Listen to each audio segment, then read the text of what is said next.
오늘 초복날이죠? 네, 초복답게 날씨가 덥기 시작합니다. 초복을 보면 한자로 시작할 처음 초 그리고 복은 엎드릴 복 이렇게 씁니다. 그러니까 처음 엎드린다 이런 뜻인데 이 복자를 보면 재미있어요. 사람 인변에 개견자죠? 사람과 개. 그러니까 사람이 개처럼 엎드린다 이런 뜻이에요. 그러니까 너무 날씨가 더우면 걔는 이 숨구멍이 없잖아요. 땅구멍이 없잖아요. 그러니까 혀를 쭉 내밀고 저 그늘에서 쭉 엎어져 있는 모습이 이 복자입니다. 그런데 이제 사람들은 이걸 잘못 오해를 해서 이렇게 더우니까 사람이 개처럼 엎드리는 게 아니고 어떻게 한다고요? 사람이 개를 잡아먹어. 잡아먹어. 그래서 복날 하면 몸보신하는 날, 몸보신하면 개를 잡아먹는 날. 그래서 제가 이렇게 보니까 각 동네마다 유명한 복집이 하나 있어. 그죠? 그래서 영운동에 가면 초가집이라고 아주 잘합니다. 가경동에 가면 거기집이라고 거기도 잘해요. 그런데 작년인가 재작년에 법이 바뀌면서 이제 하는지는 모르겠어요. 많이 없어졌습니다. 거의 없어졌어요. 초복으로부터 열흘이 지나면 중복입니다. 그리고 15일이 지나면 말복이 되죠. 아, 그런데 이런 복날에 이렇게 보신탕을 잘하는 집을 가면 그 집만의 노하우가 있어요. 그런데 이 보신탕만 그런 것이 아니고 다른 음식점도 마찬가지입니다. 유명한 식당의 음식은 맛이 일정해요. 어느 날은 맛있고 어느 날은 맛없고 이런 것이 아니고 항상 일정합니다. 그래서 왜 그렇게 유명한 식당의 음식 맛이 좋은가 이렇게 보면 그 집에 아주 정확한 레시피가 있습니다. 이 레시피대로 이렇게 요리를 하기 때문에 이 많은 반찬을 만들어도 거의 맛이 변하지 않죠. 그래서 유명한 집에 가면 항상 맛이 일정합니다. 여러분 콜라 아시죠? 콜라. 코카콜라. 콜라의 대명사는 코카콜라죠. 이 코카콜라는 특허가 없습니다. 참 이상하죠? 그러니까 누구든지 이 코카콜라처럼 콜라를 만들 수 있어요. 특허권이 없기 때문에. 대신에 상표권만 있습니다. 그러면 이 코카콜라가 왜 특허를 안 냈을까요? 특허를 내서 일정 기간이 되면 그 특허를 공개를 합니다. 즉, 이 콜라를 만들 때에 거기에 들어가는 여러 가지 요소들, 그것들을 공개하게 되죠. 공개하게 되면 어떻게 돼요? 다른 회사에서도 똑같이 콜라 맛을 내는 거야. 그래서 이 코카콜라는 상표권은 있는데 특허권은 없습니다. 아직도 비밀이에요. 어떻게 이 콜라를 만드는지 모르죠. 사랑에도 레시피가 있다고 합니다. 여러분, 사랑의 레시피는 뭘까요? 사랑의 레시피는 긍휼한 마음이라고 그래요. 왜 그러냐? 가만히 보니까 이 사랑을 잘 못하는 사람, 사랑을 받지 못하고 남도 사랑하지 못하는 사람의 특징이 뭐냐면 강팍한 마음입니다. 마음이 돌덩이처럼 자기밖에 모르는 사람. 아주 이 강팍한 심령은 여러분 사랑을 못해요. 남을 사랑하지도 못하고 남에게 사랑받지도 못합니다. 그런데 긍휼한 마음을 가지고 있는 사람은 그렇지가 않아요. 모든 사람들을 그렇게 긍휼하게 바라보는 사람은 참 사랑을 잘합니다. 그 사람이 많이 있든 없든 이걸 떠나서 참 사랑을 잘해. 또 그런 사람이 사랑을 많이 받죠. 그러면 이 긍휼한 마음은 어디서 올까요? 이 긍휼한 마음은 하나님으로부터 오는 것입니다.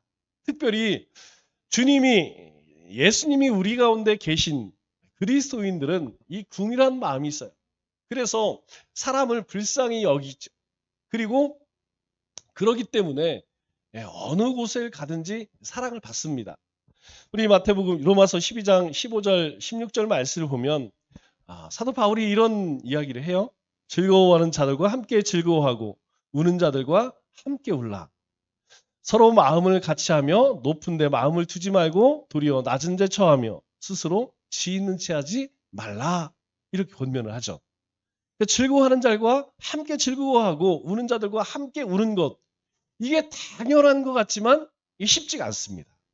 여러분, 이 심령이 강팍한 사람은 남 잘 되면 막 즐거워야 되는데 배가 아파요. 그냥 죽으려고 그래. 남이 슬퍼할 자리에 가서 슬퍼하지 않고 좋아합니다. 저거 경쟁자 하나 없어졌다. 이렇게 생각하죠. 또 마음을 같이하여 높은 데 마음을 두지 말라고 합니다. 교만한 마음 갖지 말라는 것이죠.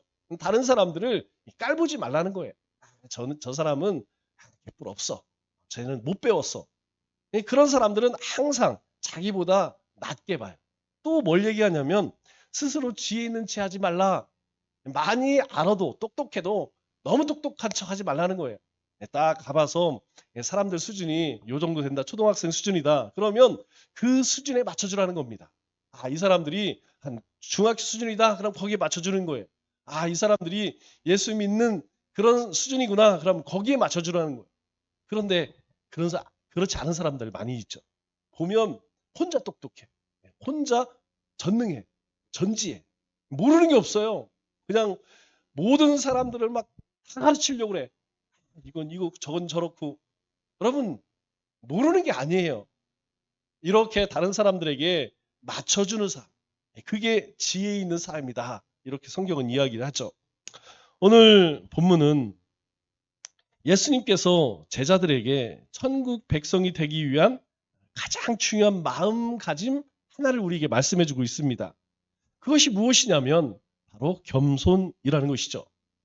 여러분 세상에는 서열과 계급이 존재합니다. 그래서 우리가 세상 가운데 가면 어디를 가든지 서열이 있고 계급이 있어요. 자, 직장을 간다? 사장님이 있고 부장님이 있고 과장님이 있고 대리님이 있고 그리고 사원이 있어요. 여러분 우리가 어디를 가든지 항상 이 서열과 계급은 존재합니다. 그런데 천국 질서는 전혀 다르게 작동한다는 거예요. 사시약에서 천국은 그렇지 않다는 것입니다. 그래서 오늘 말씀의 시작을 보면 1절에 이렇게 시작을 하죠. 누가 크니까? 제자들이 와서 예수님께 물을 때에 천국에서는 누가 큽니까? 라는 말로 시작을 해요. 사실 이 질문 자체가 제자들이 영적으로 얼마나 미숙한지 그것을 보여주는 그런 모습이죠. 왜냐하면 제자들의 관심이 뭐예요? 예수님, 천국에서는 누가 큽니까? 이렇게 물었다는 것은 그들 마음 가운데 천국에도 누가 더 서열이 높습니까? 천국에는 어떤 사람이 더 계급이 높습니까? 이걸 묻는 것이죠. 사시약에서 제자들은 이 천국을 생각할 때에 예수님의 말씀을 그렇게 들었음에도 천국이 세상 방식과 똑같이 작동하는 것으로 그렇게 오해를 했죠. 여러분 세상은 어떻습니까? 세상은 이렇게 작동을 하죠. 누가 더 큰 집에 사느냐, 누가 돈이 더 많느냐, 누가 더 권세를 많이 갖고 있느냐, 누가 더 큰 집에 사느냐, 누가 더 좋은 옷을 입었느냐. 예, 세상은 이렇게 항상 크기로 비교를 합니다. 그런데 이것은 제자들만의 문제가 아니죠. 이 세상을 살아가는 모든 사람들의 관심사가 여기 있어요. 그래서 다른 사람보다 더 크고자 합니다.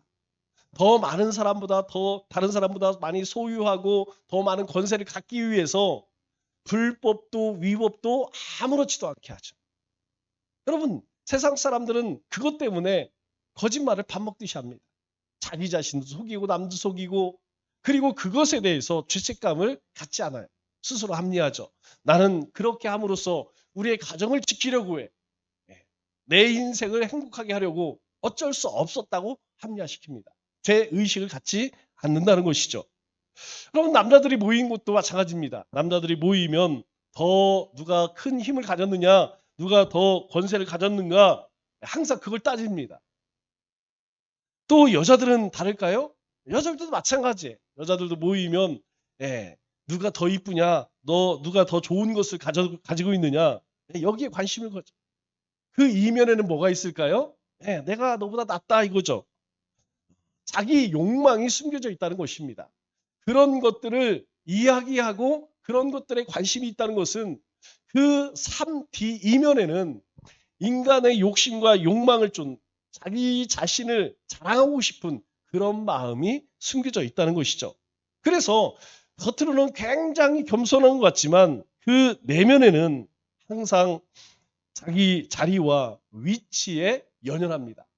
사람은 다 그래요. 누구나 그렇습니다. 겉으로는 안 그런 척하지만 속으로는 그렇지 않다는 거예요.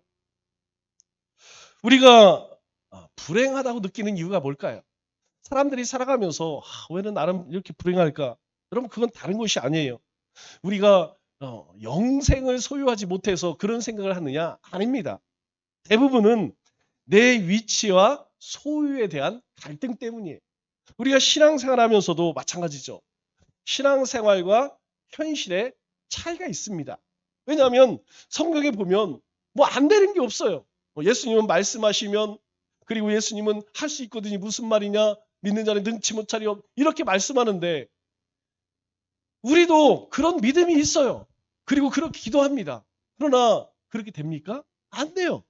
아니 분명히 주님은 된다고 하는데 실상은 안 된다는 것이죠. 이것이 이 초신자들이나 신앙을 처음 신앙생활하는 사람들 이런 사람들에게는 더 심하죠. 예수님 믿으면 분명히 복 받는다고 했는데 잘 된다고 했는데 뭐 형통하고 복을 준다고 했는데 아니 예수님 믿어봐야 아니 똑같이 병 걸리고 가난하고 그리고 힘겹고 어려운 일 찾아오고 코인은 떨어지고 주식은 망하고 아니 이거 예수 안 믿는 사람과 다를 바가 없다는 것이죠. 그렇기 때문에 우리가 항상 내 관심사는 무엇인지 정직하게 돌아봐야 합니다. 내 관심이 주님의 관심과 같은가 아니면 세상 사람들이 갖는 그 관심에 나도 관심을 갖고 있느냐라는 것이죠. 세상에서 또 가정에서 심지어 우리 공동체 안에서 무엇을 따지고 있는가 우리는 이것을 들여다봐야 됩니다. 내가 교회 갈 때 교회 가서 뭘 따지고 있는가 내가 우리의 가정에서 또 세상 가운데 사람을 만날 때에도 내가 늘 관심 갖고 따지는 문제가 무엇이냐. 여러분 이것은 우리 신앙의 방향을 결정짓는 것입니다. 적어도 우리는 남과 비교해서 내 위치를 재는 그런 습관을 내려놓을 수 있어야 된다는 거예요. 나의 신분 또 우리의 신분은 분명합니다. 여러분 우리의 신분은 하나님의 자녀예요. 우리는 이 교회에서뿐만 아니라 세상 가운데에서도 하나님의 자녀라는 것입니다. 이걸 잊어서는 안 된다는 것이죠. 이것을 잃게 되면 우리의 신분이 어떠한다는 것을 잃게 되면 첫 번째 잃는 것이 감사예요. 감사가 사라집니다. 여러분 우리가 주님 앞에 엎드리면 첫 번째 나오는 게 뭐예요? 감사 아니겠습니까? 여러분 주님 앞에 엎드리면 주님만 생각하면 첫 번째 나오는 것이 감사예요. 다 감사합니다. 그냥 모든 것이 다 감사해요. 그런데 우리가 세상에 나아가면 가장 먼저 잃는 것이 또한 감사라는 것을 우리는 잘 알게 되죠. 두 번째로 이 제자들이 누가 큽니까? 이 논쟁을 할 때 그때의 배경을 보면 이렇게 말씀하죠. 그때 어떤 때에 그때에 제자들이 예수님께 나와서 천국에서는 누가 큽니까? 이렇게 물어요. 그러니까 이 제자들이 예수님에게 누가 큽니까? 천국에서는 이렇게 물을 그때는 어떤 때냐? 이 때가 중요하다는 것. 이 두 가지 배경을 가지고 있죠. 첫 번째는 예수님께서 십자가에서 죽을 것이라고 하는 이 처음으로 예고한 직후예요. 즉 예수님께서 순환 당하실 것을 이야기한 후에 이런 질문을 했다는 것이죠. 그런데 예수님께서 제자들에게 내가 이제 십자가에 죽을 것이고 그리고 다시 살아날 것이다. 이런 순환 예고하셨을 때 제자들의 반응이 어떠했습니까? 제자들은 심히 근심했어요. 안 됩니다. 베드로는 절대 그럴 수 없습니다. 그렇게 예수님께서 베드로는 말리기까지 했죠. 우리 마가복음 말씀을 보면 마가복음에는 제자들이 두려워서 묻지도 못했다 이렇게 말하고 있어요. 더 묻기 싫은 거예요. 예수님의 입에서 어떤 말씀이 나올까 두려워서 말조차 하지 못합니다. 그런데 예수님께서 이제 그 죽음이 임박한 상황에서 제자들은 지금 뭘 따지고 있어요? 예, 누가 크냐? 천국에서는 저 사람이 클까? 이 사람이 클까? 그것 따지고 있다는 것이죠. 여러분 이것은 어떤 것을 이야기하냐면 이제 부모님이 병에 걸리셔서 막 돌아가실 이제 얼마 살지 못해. 그런데 그 병든 부모님 앞에서 자녀들이 서로 재산 싸움하는 것. 나는 큰아들이니까 얼마 받아야 되고 나는 지금 이런 상황이 있으니까 나는 더 받아야 되고. 여러분 한번 그 상상을 해보세요. 여러분의 자녀들이 여러분은 이제 세상을 떠날 그때가 됐는데 자녀들이 모여 앉아갖고 부모님 앞에서 재산 가지고 싸운다고 하면 여러분 얼마나 속상하겠습니까? 지금 상황이 그래요. 예수님이 십자가에 달리실 상황인데 제자들은 그거에 전혀 염두하지 않습니다. 예수님의 마음은 전혀 생각하지 않아요. 뭐만 생각하느냐? 천국에서는 누가 더 크냐? 이것 따지고 있었다는 것이죠. 또 한 가지는 이들이 어디서 싸웠느냐? 우리 마가복음 9장 말씀을 보면 이렇게 말하고 있습니다. 그들이 가버나움에 이르렀을 때에 집에 있어 계실 때 예수께서 제자들에게 물으시되 너희가 길에서 서로 논쟁한 것이 무엇이냐? 이렇게 물어보세요. 그러면 이 말의 의미는 뭡니까? 예수님께 천국에 누가 큽니까? 라고 할 때 이미 제자들은 길거리에서 이 문제로 다투고 있었다는 거예요. 그리고 그 다툼이 끝나지 않아서 예수님께 와서 물었다는 것을 알게 되는 것이죠.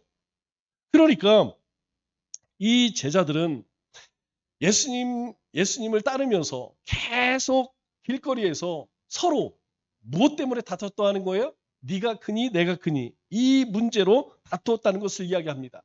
그래서 예수님께서 물어보는 거예요. 너희가 길에서 무엇 때문에 어떤 논쟁을 했느냐? 그랬더니 34절에 제자들이 잠잠하거늘 이는 길에서 누가 크냐 하는 문제로 서로 논쟁했다. 예수님께서 물으시니까 이 제자들이 아무 말도 못하는 거예요. 왜 대답 못했을까요?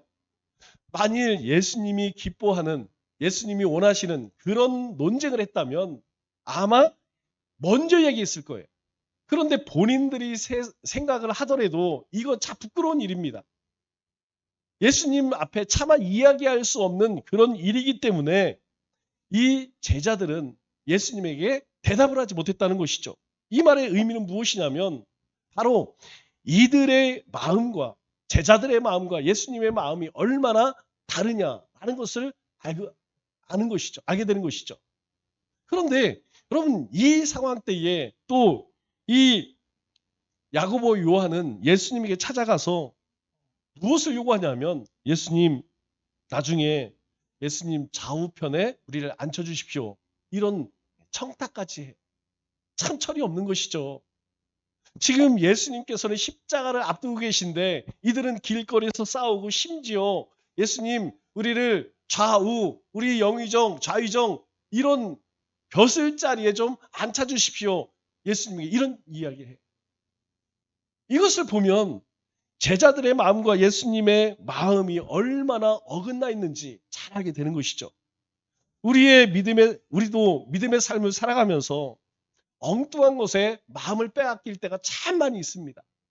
예수님께서 우리에게 뭐라고 말씀하셨냐면 너희는 먼저 그의 나라와 의를 구하라 이렇게 이야기해요. 왜냐하면 모든 사람은 다 먹고 마시고 있는 의식주의 문제, 즉 생계의 문제에 다 함몰되어 그렇게 살아가고 있어요. 그런데 하나님의 백성들은 그래서 안 된다는 것이죠.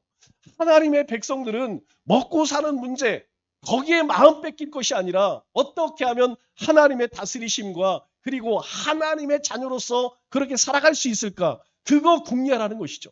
즉 예수님의 마음과 제자들의 마음은 완전히 다르다는 거예요. 우리가 예배를 하나님께 드리면서도 여러분 우리의 마음이 다른 곳에 가 있을 수 있어요.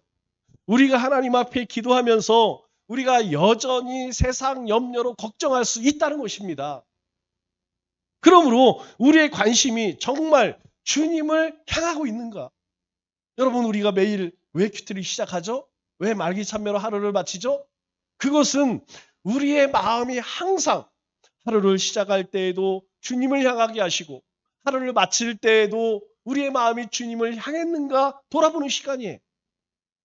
우리의 마음이, 우리의 관심이 주님을 향해 있지 않으면 오늘 우리의 삶은 이 제자들과 똑같습니다. 세상 사람들처럼 더 많이 소유해 행복하고 더 다른 사람보다 잘 나가야 기쁘고 즐겁다는 것이죠. 그렇지 않으면 망한 인생처럼 실망하고 낙심하고 나는 왜 이럴까? 때때로 저도 그런 마음 들 때가 많이 있어요. 주님 앞에 그렇게 기도하면서 열과 성을 다하지만 그러한 열매를 보여지지 않을 때도 있습니다. 그러면 우리는 어떻습니까? 낙심되어져요. 그러나 주님은 그렇지 않다는 것이죠. 만일 우리 가운데에 이러한 흐트러진 마음이 있다면 그럼 빨리 고쳐잡아야 돼요. 우리의 관심과 하나님의 관심이 같은가? 이걸 바라봐야 합니다. 그것을 가장 잘하지 못한 사람이 누구냐면 가룟 유다예요. 여러분, 가룟 유다가 왜 예수님을 팔아버렸을까요? 그 은 30냥. 여러분, 은 30이 없어서 이 가룟 유다가 예수를 팔았을까요? 아닙니다. 예수님과 시간이 지나면 지날수록 마음이 달라지는 거예요. 이 가룟 유다의 마음이 예수님의 마음을 전혀 받아들일 수가 없었습니다. 그의 마음은 세상적인 그런 부귀영화였기 때문에 예수님이 점점점 그 십자가에 가까이 가면 갈수록 이 가룟 유다는 예수님과 할 수 없다는 생각을 하게 된 것이죠. 여러분, 사람도 마찬가지예요. 우리가 어떤 사람을 사귀면서 시간이 지나면서 서로의 관심이 달라지면요, 여러분, 그 사람과 함께하기 어렵습니다. 여러분, 이혼하는 사람들이 왜 이혼해요? 여러분, 이혼한 사람 99.9%는 뭐 여러 가지 이야기를 하지만 결국은 그거예요. 저 사람과 생각이 달라. 삶이 달라. 추구하는 게 달라. 여러분, 처음에는 맞춰보려고 하지만 여러분, 이게 너무 다 다르면 어렵습니다.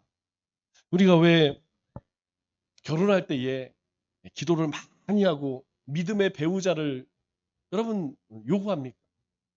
여러분, 다른 것들은 어느 정도 극복이 돼요. 조금 참으면 됩니다. 그런데요, 신앙은 참 극복이 안 돼요. 신앙은 극복하기 어렵습니다. 그래서 시간이 많이 필요하고요, 많이 참고 인내해야 합니다. 여러분, 그렇지 못하면 같이 살기가 참 어렵다는 것이죠. 참 어려운 것이 가장 가까운 사람이에요. 왜? 관심이 다르면, 여러분, 믿음이 다르면, 추구하는 것이 다르면 여러분, 이 삶이 참 힘들 수밖에 없다는 것이죠. 그래서 예수님께서 2절에 뭐라고 말씀하시죠? 이렇게 말씀합니다. 소리 좀 조금 올려주세요. 2절 말씀을 보면 예수께서 한 어린아이를 불러 그들 가운데 세우시고 이르시되, 한 어린아이를 불러 제자들 가운데 세우십니다. 왜 예수님께서 말씀을 하셔도 되고 책망을 하셔도 되고, 그런데 하필이면 아이를 하나 데려다가 제자들 가운데 세우셨을까요? 여러분, 아이들 가운데에 이 서열이 있을까요? 아이들이 함께 막 놀이를 할 때에 뭐 어떤 놀이를 하든, 여러분, 여기서 아이들 가운데 서열과 계급이 있을까요? 그렇지 않다는 거예요. 아이들이 놀 때는요, 그 놀이에 집중하지 네가 위니 네가 많이 가졌느니 네가 누구의 네 집 자식이니, 여러분, 그런 게 없습니다. 아이들이 노는 모습을 보면요, 그냥 그 노는 일에 집중하지 이 모여서 네가 위니 내가 아래니, 여러분, 그거 따지지 않는다는 것이죠. 그러면 천국에는 여러분 서열이 있을까요? 여러분 생각해 보세요. 천국에는 서열이 없을까요? 없습니다. 여러분, 천국은 서열 없어요. 계급 없습니다. 그래서 제자들의 질문은 그 질문 자체가 잘못되었다는 것이죠. 세상에는 서열과 계급이 존재하지만 천국에는 보잘것없는 영혼이 없다는 거예요. 세상에는 그렇게 취급합니다. 많이 못 배우면, 많이 소유하지 못하면, 똑똑하지 못하면 무시합니다. 그러나 하나님의 나라는 절대 그렇지 않다는 거예요. 우리가 항상 명심해야 됩니다. 왜? 우리는 모든 사람들을 존귀하게 여기드느냐? 우리는 모든 사람들을 왜 사랑해야 하느냐? 세상의 관점으로는 그렇게 서열과 계급으로 보지만 하나님은 우리를 그렇게 보지 않는다는 거예요. 하나님의 나라는 절대 그렇지 않다는 것입니다. 누가 그걸 만들었을까요? 여러분, 세상 사람들이 만든 것이에요.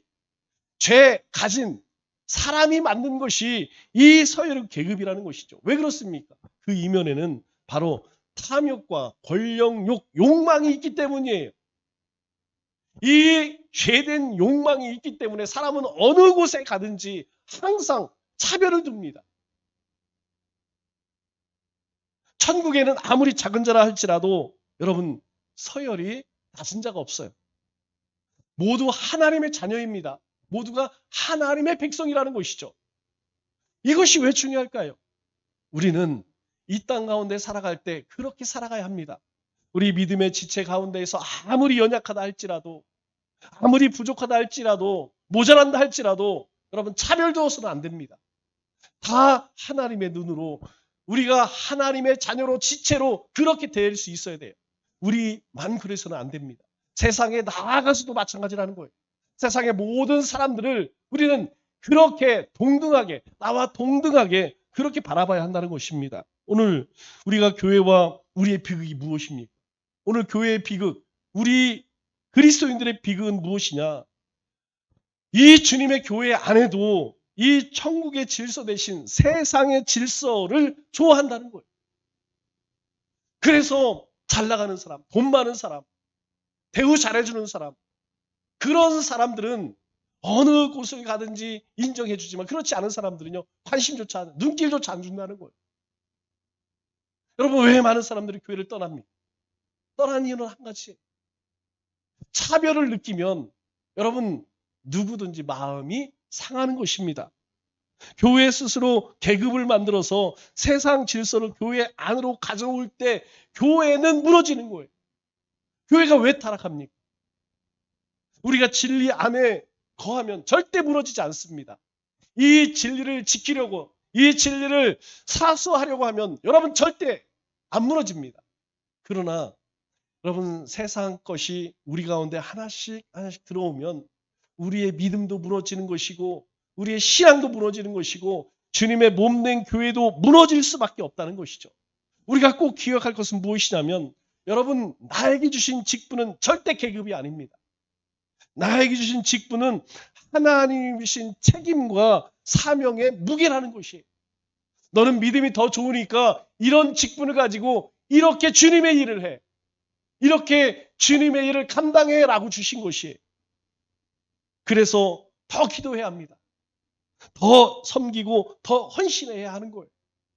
일반 평신도보다 이 직분을 가진 직분자들이 더 기도하고 더 섬기고 그리고 더 헌신해야 하는 이유가 바로 여기 있는 것이죠. 직분은 받은 은사에 따른 섬김의 방법일 뿐이라는 것입니다. 이 사실을 우리는 절대 잊어서는 안 된다는 거예요.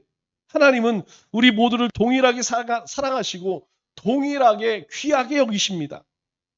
그러므로 우리 안에 은연중에 자리 잡고 있는 이런 계급의식, 서열의식은 없는지 우리는 우리 자신을 겸손케 해야 합니다. 이 직분이나 신앙연수, 봉사의 크기가 사람을 이걸로 저울질해서는 안 돼. 저 사람은 잘하니까, 저 사람은 못하니까. 여러분, 그렇게 사람을 바라봐서는 안 된다는 것이죠. 아무리 별 볼 일 없는 지체라 할지라도 우리가 존중하고 존귀히 여겨야 합니다. 여러분, 특별히 처신자들. 여러분, 절대로 무시해서는 안 돼요. 사람은 영적인 존재이기 때문에 금방 압니다. 내가 말로 하지 않는다 할지라도 내 눈짓이 혹시라도 업신여기는 마음이 조금이라도 있다면 여러분, 우리 눈빛에 나타나는 거예요. 장애인들. 여러분, 우리가 그들을 긍휼히 여기는 마음을 가져야 됩니다. 어르신들. 여러분, 그분들도 이미 젊었을 때 그렇게 하나님 앞에 헌신한 삶을 살았어요. 우리도 언젠가 다 그렇게 우리 스스로 우리 몸을 가누지 못할 그때가 옵니다. 그래서 예수님께서 3절 4절에 뭐라고 말씀하세요? 어린아이와 같은 믿음을 가져라.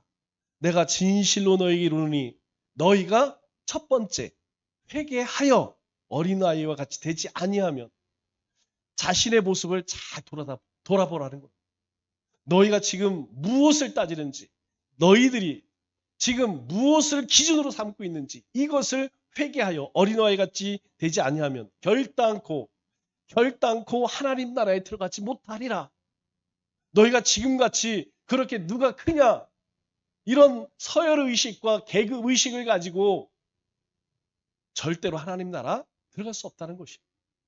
그러므로 누구든지 이 어린아이와 같이 자기를 낮추는 사람이 천국에서 큰 자니라. 여기서 초점은요. 어린아이가 아닙니다. 어린아이 자체가 아니라 어린아이처럼 자기를 낮추는 겸손한 마음이라는 거예요. 자기를 낮추는 마음. 여러분 예수님이 자신을 낮추지 않으셨으면 어떻게 사람으로 오시겠습니까? 예수님은 하나님이세요. 창조주십니다. 자기를 낮추지 않으면 겸손한 마음이 아니면 여러분 어떻게 사람으로 오시고 십자가를 지시겠습니까? 자기가 아무것도 아니라고 여기고 이 서열의 계급에 연연하지 않을 때에 바로 그런 마음이 그런 겸손함이 천국의 열쇠다. 예수님이 이렇게 말씀하세요.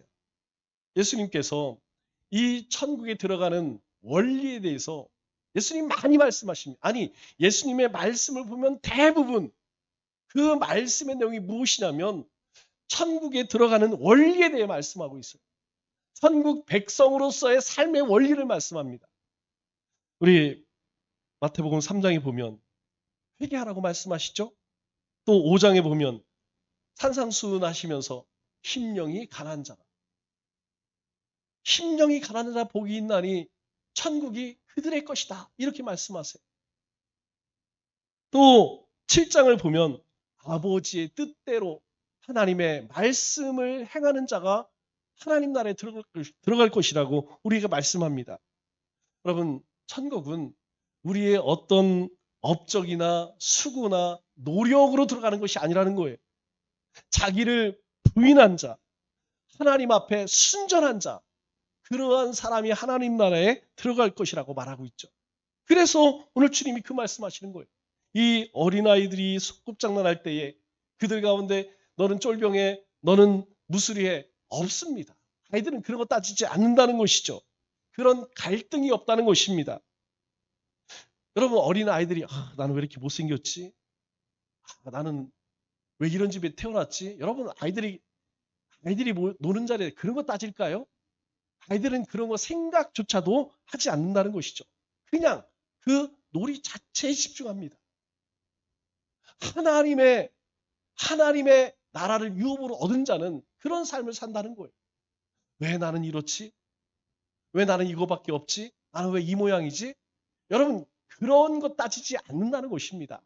그저 하나님의 자녀 된 그 자체로 기뻐하고 그 자체로 행복하다는 것이죠. 어린아이는 미숙하고 불완전합니다. 마찬가지로 하나님께서 완전한 자를 요구할까요? 하나님은 완벽한 사람만 천국 백성이다 이렇게 말씀하셨을까요? 아닙니다. 우리가 어린아이 같이 부족하지만 미숙하지만 그 순전한 마음이 하나님 나라에 들어가는 자격이 된다는 거예요. 말씀을 맺겠습니다. 오늘 예수님께서 천국의 질서가 세상의 질서와 얼마나 다른지 우리에게 말씀해 주십니다. 또 제자들의 관심과 예수님의 관심이 얼마나 다른지 우리에게 여실하게 말씀해 주고 있습니다. 겸손한 마음은 타고나는 것이 아니에요. 날마다 자기 자신을 죽이고 예수님을 바라볼 때 비로소 우리 가운데 자라나는 은혜의 열매라는 것입니다. 우리가 주님의 은혜 안에 말씀 안에 성령 안에 살아갈 때 우리의 삶에 맺어지는 열매가 바로 겸손한 마음이라는 것이. 남은 3일도 어린아이 같은 마음으로 자기를 낮추고 겸손한 마음으로 우리 주님을 높이고 자랑하는 우리 믿음의 권속 되시기를 주님의 이름으로 축원합니다.